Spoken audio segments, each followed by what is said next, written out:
Hey y'all! Welcome back to Cooking with Siobhan. I'm Siobhan Muir, and today we are going to make a really cool recipe I found for Beltane that was called strawberry rhubarb. I think it's Gallette. I don't even know how to pronounce that word. It is French cuisine, so it would be Gallette. Could be. Whatever. It is. It's kind of this sweet and tart strawberry rhubarb. It's like a tart. I know it says that tart was used in terms of taste, but I think it's actually kind of like a tart. Here's what you're going to need. You are going to need half a cup of butter, and you're going to dice it. 1 1/3 cups of flour, and I use the gluten-free 1-to-1 baking flour. Half a cup of cornmeal. I don't use yellow cornmeal. I like blue, just because it's fun. So ours is going to be slightly darker than usual. 2 tablespoons of sugar, a 1/4 teaspoon of salt, and you're going to need about 4 tablespoons of ice water. This water will be used to make the dough kind of stick together, so you might not need all 4 tablespoons, which is a 1/4 cup, but you're going to do it 1 tablespoon at a time, so we'll see. The next thing you're going to need is 1 1/2 cups of sliced strawberries, 2 cups of rhubarb. This is fresh from my garden, so it was literally ripped off the stalk and sliced up today. 1 tablespoon of cornstarch, 2 tablespoons of sugar. We'll get more because we're going to start making. We make the dough first, and then we make the filling. 1/2 cup of almond flour, 1 large egg beaten, and some raw sugar. That's for the filling, so I will do that in a little bit, but let's get started with the dough. So the first thing it says is dice your butter and then return it to the fridge. Basically what they want is they want the butter to be cold. So you can dice it whenever and leave it in the fridge until you're ready to use it.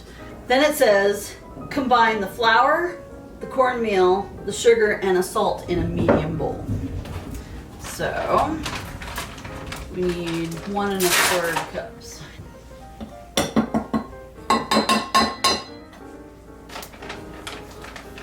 One 1/3 cups of gluten-free flour, 1/2 cup of cornmeal.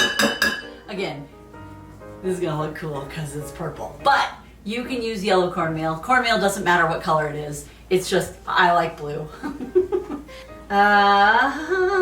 2 tablespoons of sugar and a 1/4 teaspoon of salt.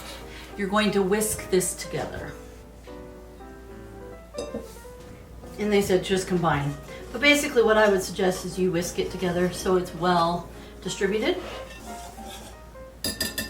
When everything's well mixed, then what they want you to do is add the cold butter, working with a pastry cutter until fully mixed in and dough chunks are the size of pebbles. My guess is you're looking at pea gravel, so something about the size of peas.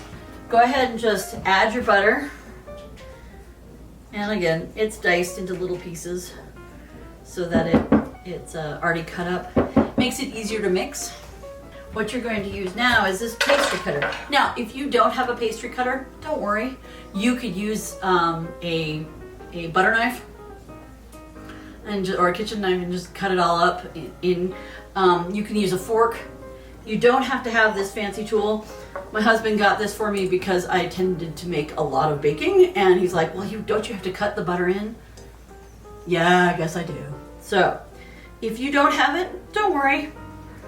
But you want to kind of mix it into the dough. And it's going to take a little bit of work because the butter will get caught in the pastry cutter. That's okay. Just kind of brush it off with a tool. A spatula will work. And keep going. It's getting there. Getting kind of pebbly. That looks pretty good. Now it says add the water. This is where you add a tablespoon, and they said ice water. So you can see a little ice cube floating around in here. Let's add the water and slowly add it in. My guess is, given how dry this is, we are probably going to need the entire four tablespoons, but we'll see. And given that it is gluten-free, we might actually need more than just 4 tablespoons.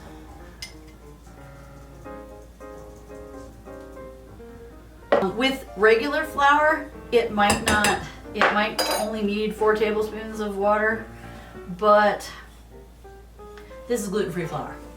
Gluten-free flour is very dry.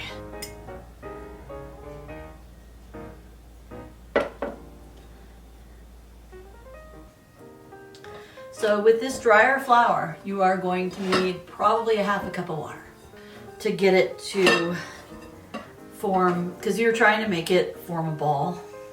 I think I'll add a little bit of water. Form the ball into a disc, wrap in plastic, and place in the fridge for 1 hour. Let me get some plastic wrap.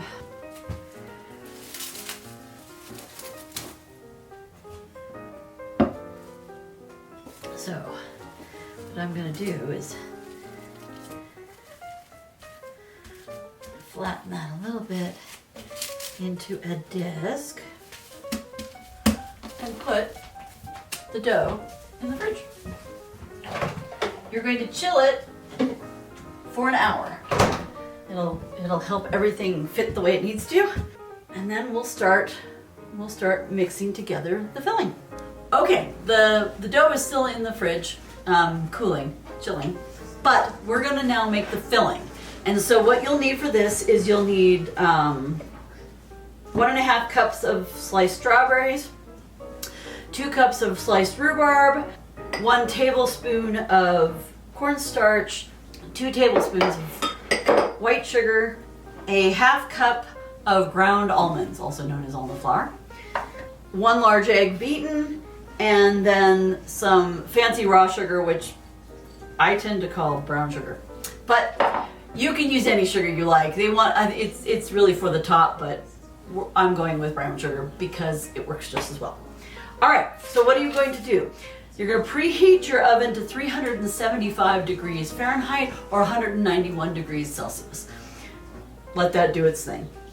Mix together the almonds and the sugar in a small bowl and set aside. So, almonds, sugar, mixed together, set aside.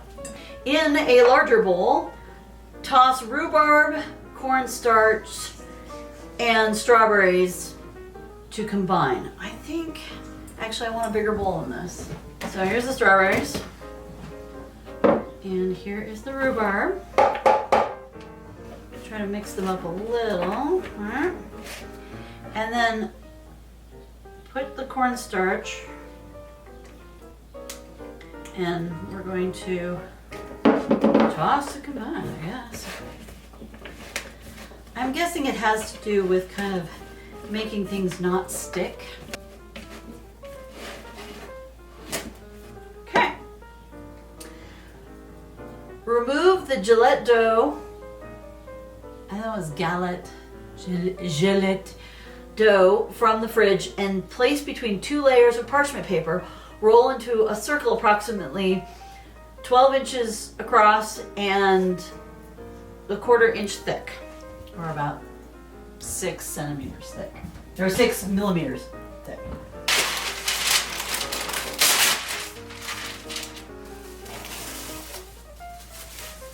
It's nice and firm so it doesn't drift anywhere, which is kind of nice. And then another piece of parchment paper. Okay. And then roll it out.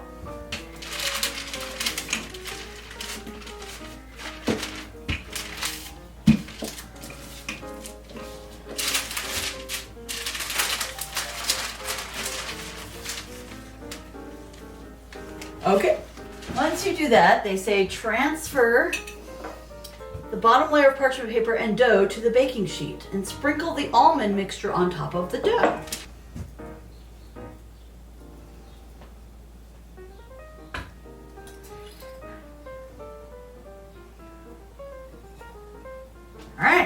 Place strawberry rhubarb mixture in the center of the dough. Fold the edges of the dough up over the filling. Cover any tears with Gallette dough from the center. Okay, so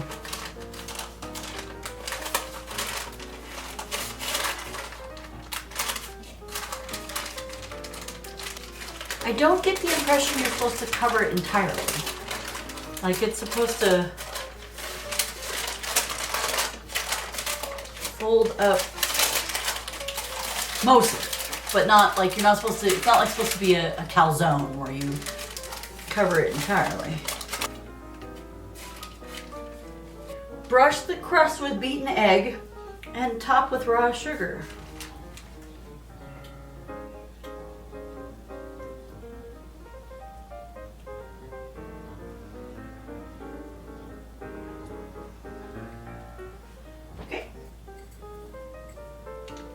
Now, I am going to put this on the crust, but I'm also going to put it on top with the strawberries and the rhubarb, because rhubarb is notoriously very, very sour. So you don't want to just kind of like, oh, it'll be fine. You want to make sure there is extra sugar on it. Bake for 35 to 40 minutes until the crust is golden brown and the fruit is bubbling. Remove from oven and let cool on a wire rack.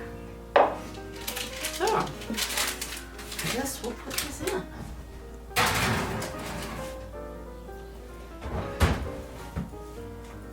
Alright, so we'll set the timer for 38 minutes to start. And started. And we'll see when it comes out. Okay. So the timer went off. It says it's ready when you take it out, when it's golden brown and the fruit is bubbling. I do not see any bubbling. However, it is golden brown. And it smells really good. Remove from oven and let cool on wire rack. Okay. It smells really good. So I'm gonna let it cool a little bit, and then we'll cut into it and I guess serve it kind of like as a pie slice. I bet it's good with ice cream. See in a little bit. So it's cooled a little bit. It's cool on the outside. It's still warm on the inside. But I thought now would be a good time to cut it. It smells really good. So let's try it.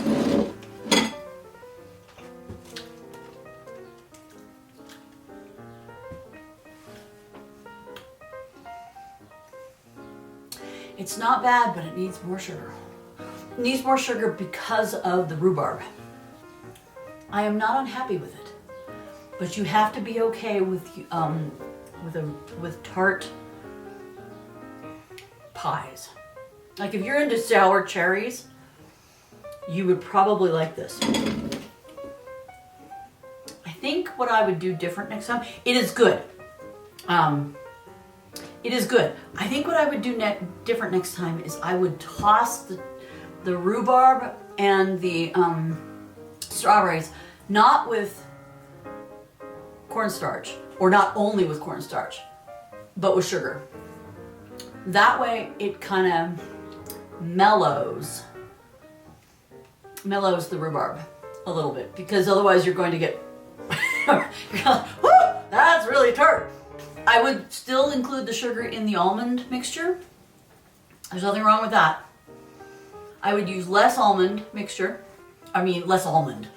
You'd still want the same amount of sugar. Like a quarter cup of almond flour with the sugar. And then I would toss the fruit with sugar as well.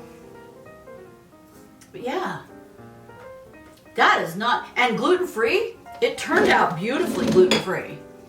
It held together, it did what you want, you get a nice crust.